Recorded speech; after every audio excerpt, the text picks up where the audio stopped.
আমার একটু অতি শান্তির সংসার হবে। ঘরটা নিজের মন মতো জ্বলজ্বল করবে। ঘর ভর্তি প্রিয় লেখকদের বই থাকবে, জানে যখন তখন মন চাইলেই ছুঁয়ে দিতে পারি। কিছু পছন্দের ছবি ঝোলানো থাকবে দেয়ালটাতে।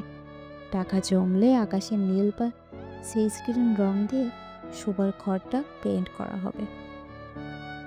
আমি প্রতিনিয়ত এমন একটা সংসারের স্বপ্ন দেখে যাই, যেখানে ঘর ভর্তি থাকবে রোদ আর জ্যোৎস্না ভরা আলো। চারপাশে থাকবে খোলা জানালা এবং ছোট্ট এক টুকরো গাছের ভরা খোলা বারান্দা, যেখানে মন চাইলে টুপ করে বৃষ্টিতে ভিজে যাবে সকল দ্বিধা বলে। বিছানার মাথার কাছে থাকবে বই ভরা তাক আর আলমারি ভরা নানান রঙের শাড়ি। মন খারাপ হলেই এক কাপ চা হাতে বসে পড়া যাবে ঘরের এক কোণায়, যে কোণটার শুধু থাকবে আমার নামে।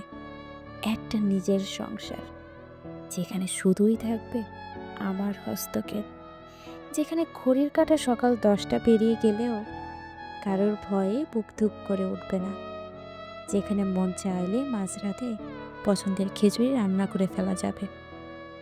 আমি খুব করে এমন একটা সংসার চাই, আর যে রাতে খুব বড় করে একটা চাঁদ উঠবে, ঘর ভর্তি নরম আলোয় বসে আড্ডা হবে।